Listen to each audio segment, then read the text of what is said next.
So the I2B2 project at Partners, which is run by Zach Kohane, has this basic idea that it's a truism that your phenotype is some function of your genotype and the environment. And so if we could measure all these things well enough, we could maybe figure out what F is. And of course, if we knew that, there are all kinds of very useful applications of that knowledge. So this is a 10-year project at Partners. It has been very influential in setting research directions for CPSA sites all over the country. And there are, I think, hundreds of places that are using software that was developed mainly by Sean Murphy's group with RPDR and some of the I2B2 access to it all over the world. And the principle is very simple. We use found data. So rather than doing RCTs, we use the data that's available from clinical care, and we count diseases as the natural experiments that provide us a heterogeneity of interesting patient cases. Clinical records rather than experimental data collection protocols.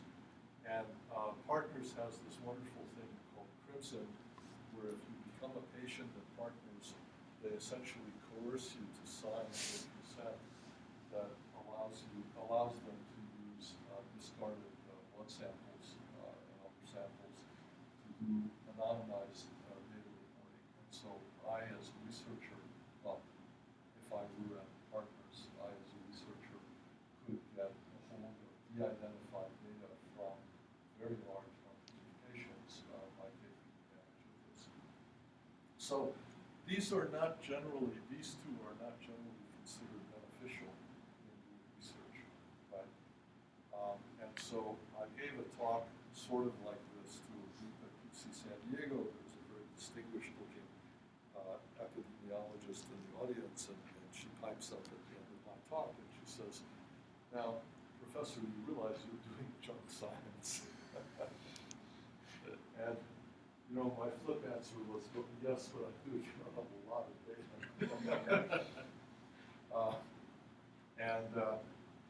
As Zach says, a million anecdotes are data.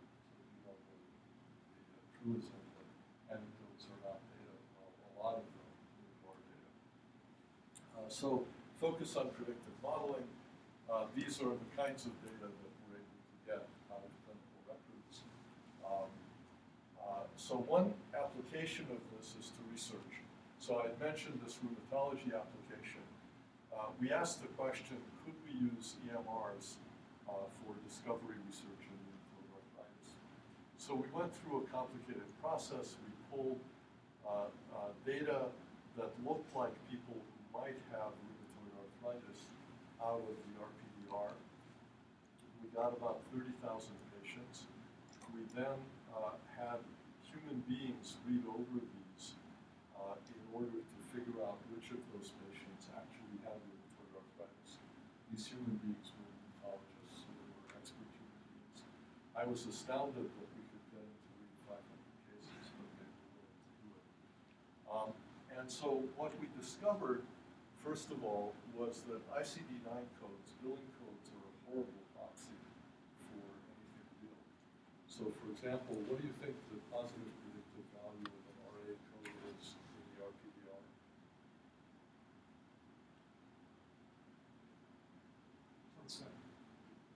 Point seven. Do you have any other figures? 0.75. 0.75. 0.21. Okay. So why is it that disgustingly low? Well, it's that low because if I wake up tomorrow morning with sore joints and I go to see my doctor, that visit is going to be billed as a rheumatoid arthritis visit, even if the conclusion was that I don't have rheumatoid arthritis.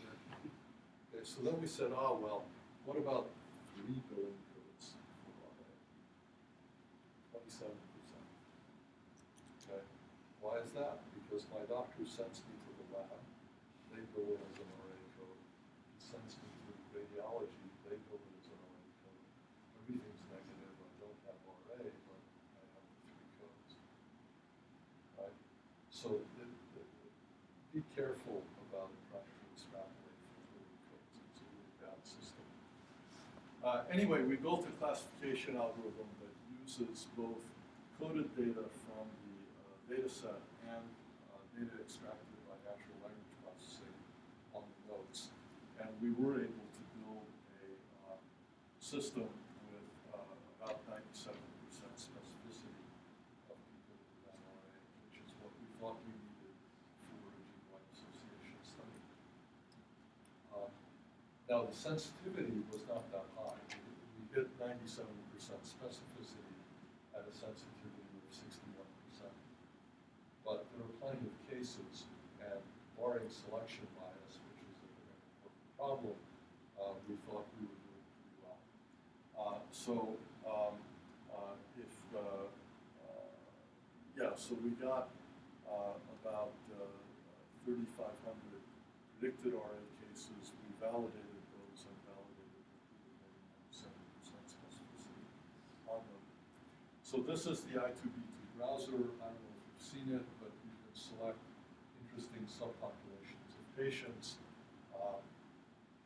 We applied a typical machine learning approach.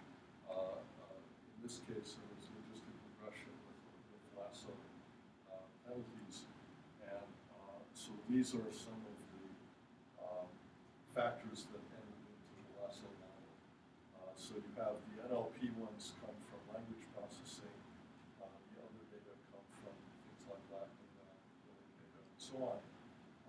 And what you see is that if we use both the narrative and the codified data, we were getting a PPV of about 94% at a sensitivity of 63%. If we used only the codified data, we were getting a lower PPV. Only the NLP data, we were getting a lower PPV.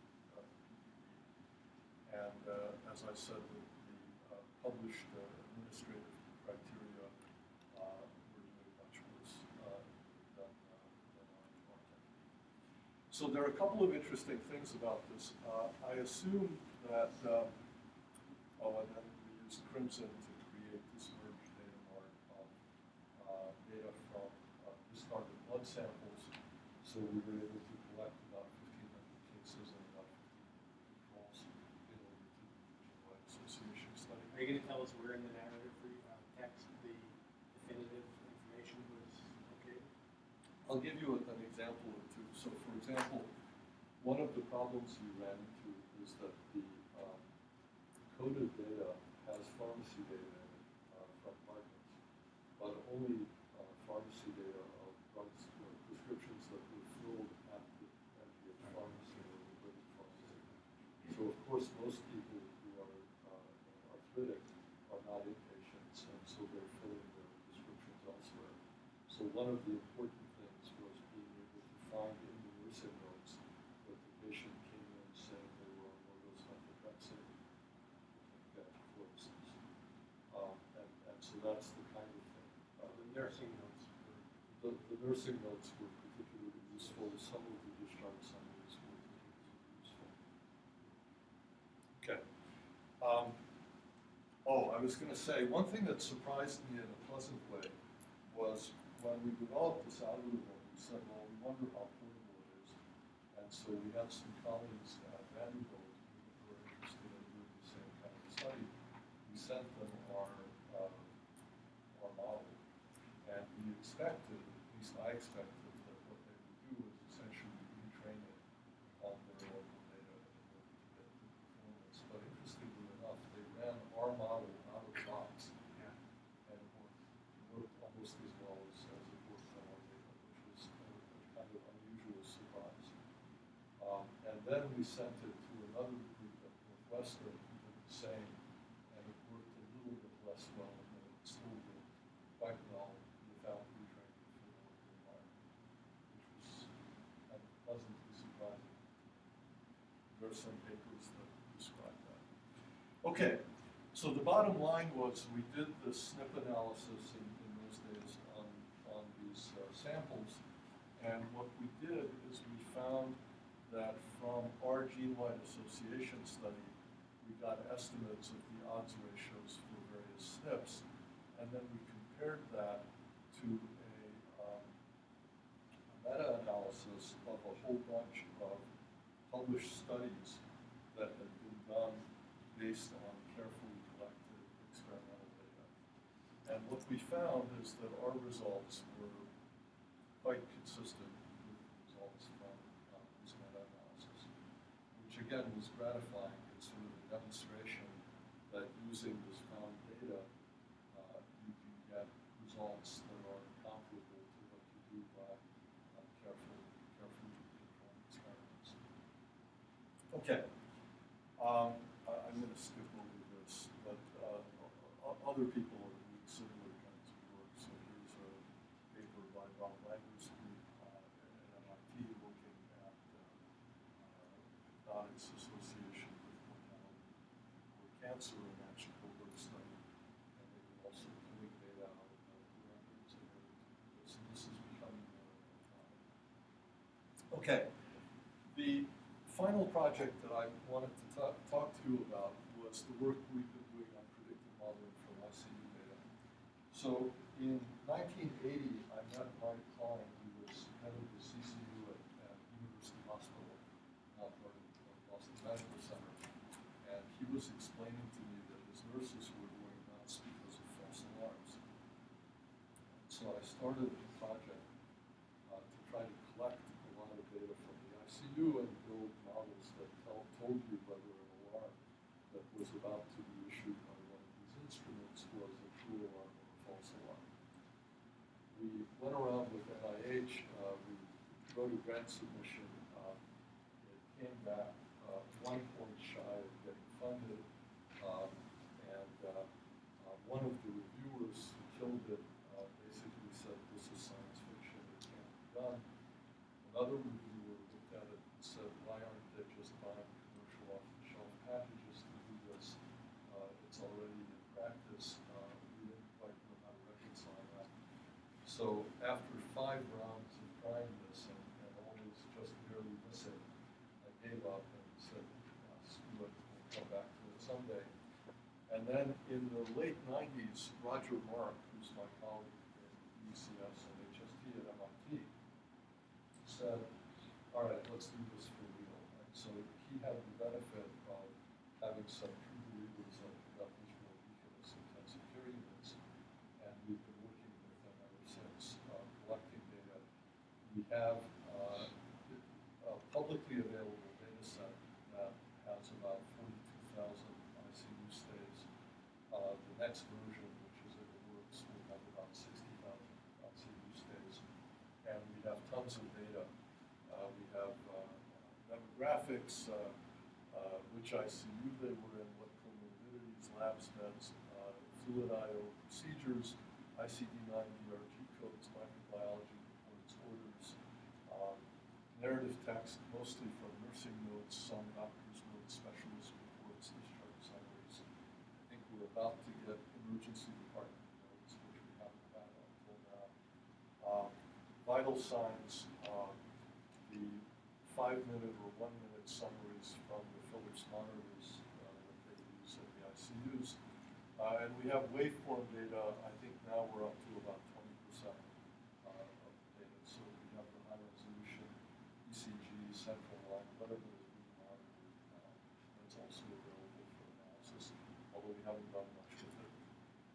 So Caleb Hug, who's now at Microsoft, was my PhD student in the mid-2000s, and I first challenged him to do something with this data that we were collecting. I said, well, why don't you just try to predict something like who's about to die, right? Definitive outcome. And so he comes back to me 3 months later, because it took that long to pull the data together and clean it up enough to analyze it. He said, Pete, I'm getting an AUC of 0.98 on predicting 2-hour mortality.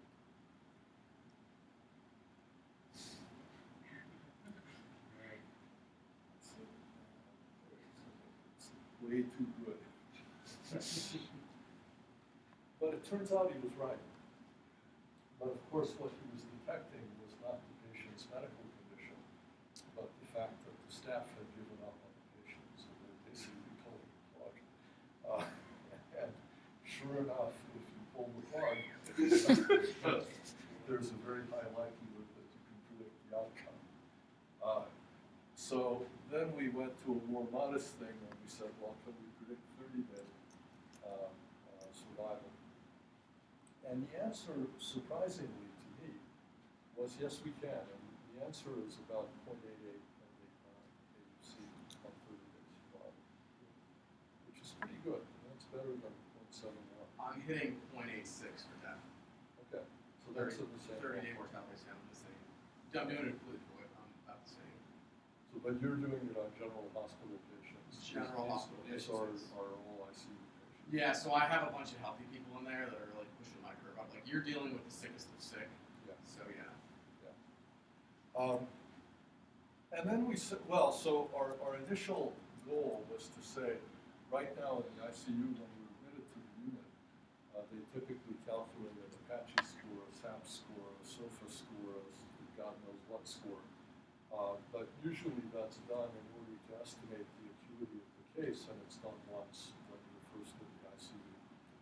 And my idea was to say that, in principle, what I'd like is one of those old-fashioned meters over the head of the bed that has a needle on it, you know, and it's red at one end and green at the other end. And every time something happens to you, the needle ought to twitch. And if something good happens to you, it ought to twitch to the green. And if something bad happens to you, it ought to switch to the red. And a good proxy for how sick you are is how likely are you to die within some period of time, like 3 days, like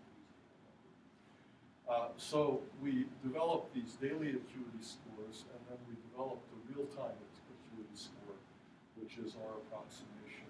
We didn't actually put needles over people's heads. You don't want the patient to see that, do you? It might be psychological. But then we said, well, you know, we're not only interested in predicting mortality, because actually a lot of ICU docs said, yeah, we don't really care that much about, I mean, it's not going to influence what we do that much.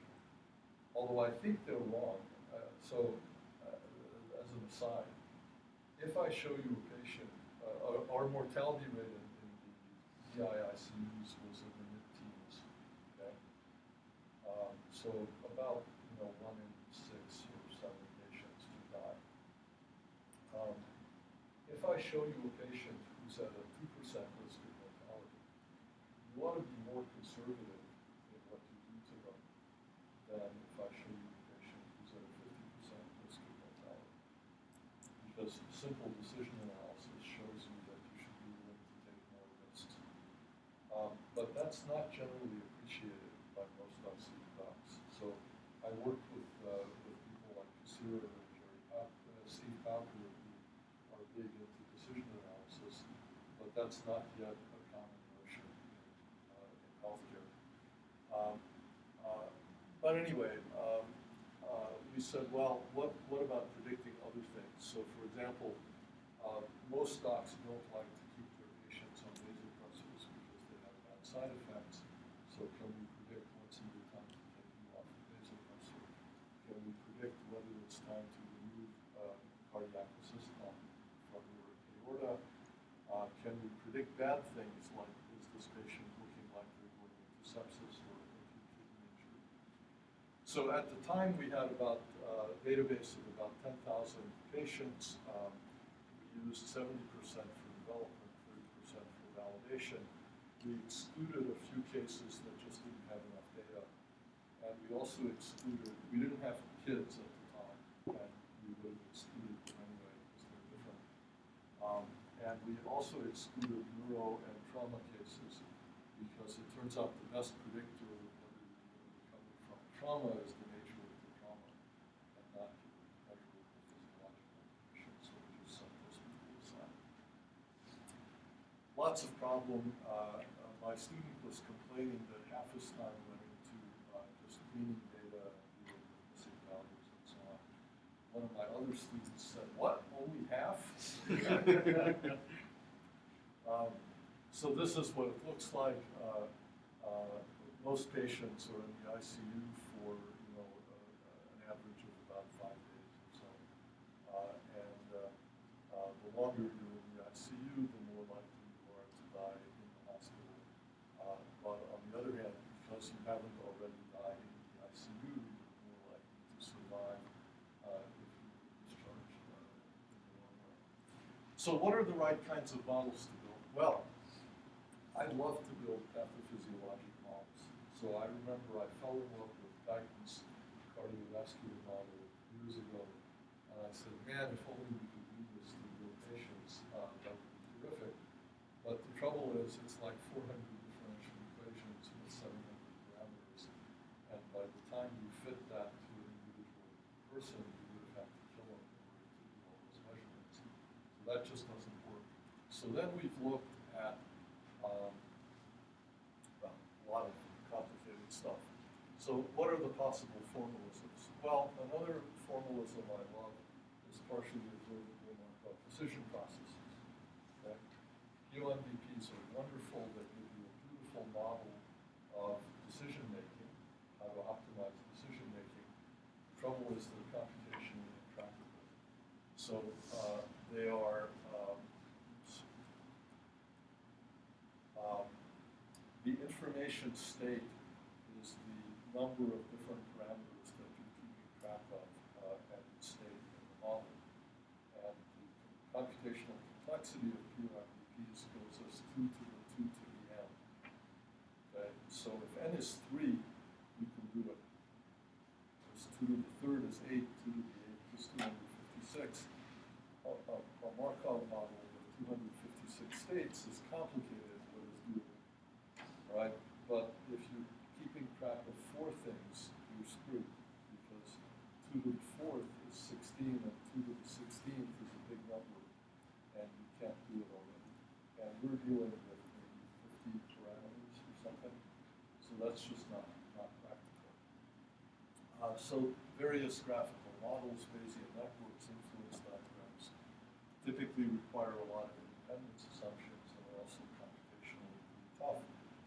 We looked at a lot of simple models, Cox proportional hazard models, naive Bayes, linear logistic regression, and what we found is that if any of these work, they all work.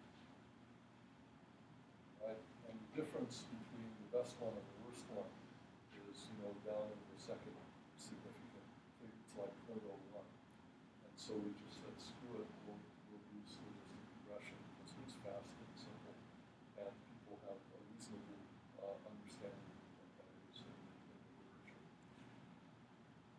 Now, in order to make up for the lack of sophistication of the models, we said, well, what we'll do is create a whole bunch of derived variables that represent the kinds of phenomena that we think are important in building these models.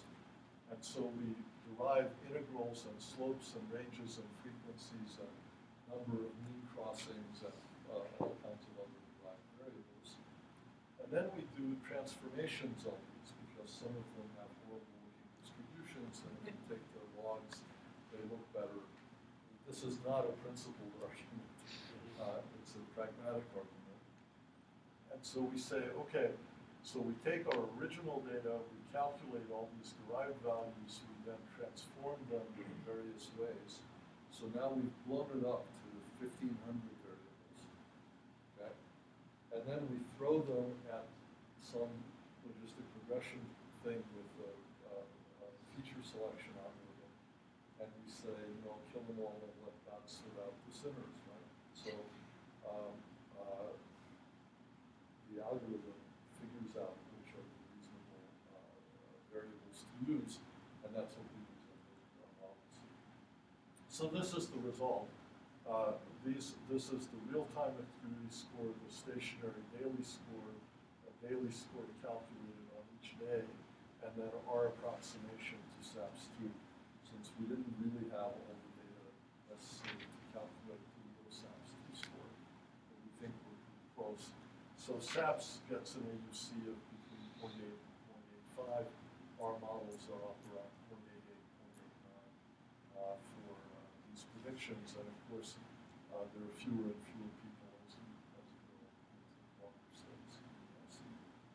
Okay. So that was pretty good. And then we said, well, what about these therapeutic opportunities and risks? And what we found is that we could predict your ability to wean somebody from vasopressors and have them remain off vasopressors for at least 4 hours with an AUC of 0.819. If we combine that with also surviving for 30 days, that gets us a better AUC. And similarly, 0.81 for weaning from the balloon pump, 0.84 for onset of septic shock. Kidney injury turns out to be a little harder, and I've seen other people try their hand at this, and most predictions tend to be in the mid-0.7s, which is what we got as well. So the predictions are not as accurate as the mortality models, but they're still fairly impressive. And we then said, well, what if how correlated are the mortality predictions with these more clinical predictions? And the answer is the clinical predictions that you train to make clinical predictions are not just a pale shadow of the mortality models. So for example, weaning from vasopressors, the mortality model would only give us an AUC of 0.668, whereas the actual model would give us an AUC of 0.81 roughly. Okay, how do we make this better? So one idea is, I forgot to mention in this work, we did not have very good NLP techniques when we started this, and so we didn't use any of the data from text. But the previous study that I told you about showed that that's useful data. And so one possibility is to do that and rebuild these models, adding NLP-derived data. And I actually have a student working on that right now, but we don't have results yet. Another idea is to somehow augment this pure machine learning data mining approach by adding in knowledge, a priori knowledge that we have. And one thing that gave me some encouragement in that direction was a study published 3 years ago in Critical Care by some of my colleagues at UCSF and one of my former students, Atul at Stanford. And they did something that was so stupid that I called up Atul and I said, how could you do this? So here's what they did. They had 17 severely injured polytrauma patients. They took each minute of their stay in the ICU and said, okay, these are independently sampled cases. All right. And then they did a hierarchical clustering on those independently sampled 1-minute cases.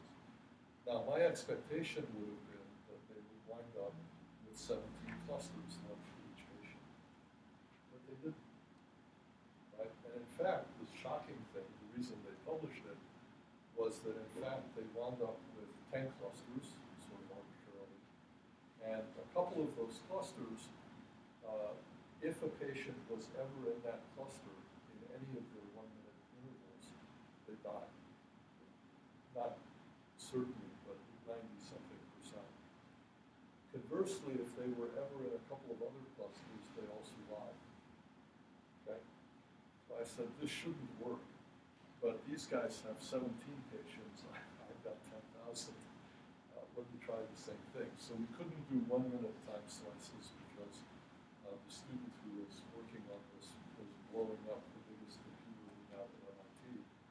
But we did 30-minute time slices, which gave us a small enough data set. And he got the same results. So some numerology suggested that we should have 11 clusters, and some of them are more populated than others. But here's the survival statistics. So if you're in cluster 1 or 2, almost everybody survives. If you're in clusters 6, 10, or 11, almost nobody survives. And then you get intermediate results for other clusters. So what's interesting is that these cluster memberships are not just telling you about survival, they're telling you something about the nature of the patient. Because if we correlate it with Glasgow Coma Score, we find that some of the clusters correlate with different levels of Glasgow Coma Score. And there's clearly a correlation between which cluster you're in on GCS versus survival, right? But if we look at, for example, heart rate events, what we find is that those don't correlate very well with the Glasgow Coma score, so they're measuring something different. So our takeaway from this was to say, well, instead of trying to do the prediction directly from clinical data, we need some intermediate level of representation, sort of like the idea of deep learning, if you've gone into that in machine learning literature. And so where do we get this learned concept layer? Well, one idea was to use knowledge. So we know, for example, that if we're interested in how your kidney is doing, we should be looking at creatinine and urine and so on. So we developed a technique. This is mostly the work of Joshi, my postdoc, that says if we look at the distribution of values for any variable x, let's say that our normalized value will be 0 if you're within the normal range, which is not necessarily symmetrical around the peak. And then we use the standard deviation of this distribution to measure how far out you are from the edges of the normal range. So basically everybody in here is at 0, and then the people here are between 0 and 1. The people here are from 0 to 2, from 1 to 2, etc. So that gives us a kind of deviation magnitude for each variable. And then we define this technique that he called radial domain folding. I'll skip over the math, but the basic idea is that for each of the organ systems, I can list which are the features that I'm interested in. This is based on knowledge. And then I calculate two things from those features separately for each organ system. So for example, for the kidney, I take these variables. I calculate whether they're abnormal or not. I take the absolute value of that abnormality, and I calculate the average abnormality or the total abnormality for the kidney. But then I do one more thing. I play that clustering trick on the pattern of abnormalities. So it turns out some people will have the same total abnormality of their kidney, but for different reasons, and therefore in different directions on these parameters. And so I'm going to cluster those, and what turns out to be nice is that that makes a small number of clusters. So although you could have 2 to the n possible ways of being abnormal, in reality there are only a small number of abnormalities. So now I have 2 parameters for each organ system. I know the severity of abnormality in that organ, and I know the pattern of directions of abnormality in that organ. Then I do a second clustering where I do the same thing, but now using as my intermediate data this first level analysis of each of the organ systems. So now I can compute an aggregate severity of the patient from the severities of their different organs. And I can compute an aggregate direction of abnormality that says, hey, this guy's liver is okay, but his heart and his kidneys are shot. Right? And then I use those features in order to do the predictions. So that turns out to have the interesting characteristic that if we cluster the patients by severity into 10 clusters, and then we look at their mortality rate, what we discover is that sure enough, if you're in a more severe cluster, you're more likely to die. And remember, we didn't get the severity by matching it against who lived and who died, so this is an independent measure. So this is very gratifying. There's one glitch here, cluster 4, for some reason, has a higher mortality rate, but we don't know why. So this model gives us an AUC of 0.9. So it's better than 0.88 or 0.89. And on the sickest patients, an AUC actually of 0.91. So we're creeping up there. Now, of course, it gets harder and harder to improve these models as you get closer to life. Is this on 30-day mortality? This is on 30-day mortality. Okay. The last thing I want to talk about is just some work in progress at the moment. So what we're really interested in is not just assessing overall severity, but how does this vary over time.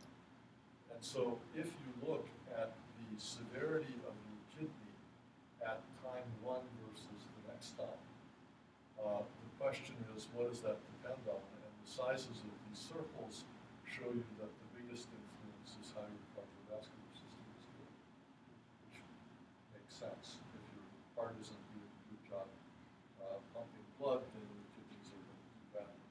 It turns out your lungs depend mostly on your acid-base status. Your electrolytes depend mostly on how your kidney is doing. So this is actually, again, gratifying because we're recovering without having built in this knowledge, facts that doctors look at and say, yeah, that seems to make sense. And if we look at predicting in terms of severity, whether you're going up in severity index or down in severity index, the true labels versus the predicted labels, you see that most of the predictions actually do fall along the diagonal, so we're reasonably accurate in making those predictions. I was teasing Rohit that we could make it look better by collapsing the -1 and -2 and the +1 and +2 categories into just plus, minus, and 0, but he stuck by his guts. So this is for predicting the transition state of the cardiovascular system. This is for predicting the transitions of the respiratory system. And there's a lot more work that isn't really done yet, but we're looking at various different modeling techniques for making these predictions. This particular set was done by using log linear models. Yeah, what happened? A new version of 1Password is available. Cool.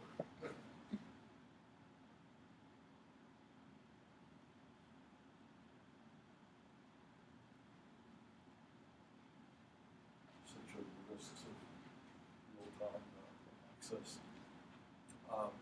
Yeah, so we're looking at other models for how to do these predictions, and one of my current students has what she thinks will do a little better than what I'm showing here. So I'll come back one of these years and show you. So to recap, changing state of the healthcare system, big changes in the works, lots of opportunities for modeling, lots of opportunities to exploit the kind of data that we have in order to build better models. I wish I could tell you, and we've saved 1,400 lives by doing this. I can't tell you that. And so there's a whole other set of issues, which is even if these models had AUCs of 0.98, like the 2-hour predictions did, how would we integrate this into the workflow of an intensive care unit or a hospital in order to unobtrusively affect decision making and quality of outcomes? And I'm not ready to make any claims on that. So thank you to a ton of people that I work with, and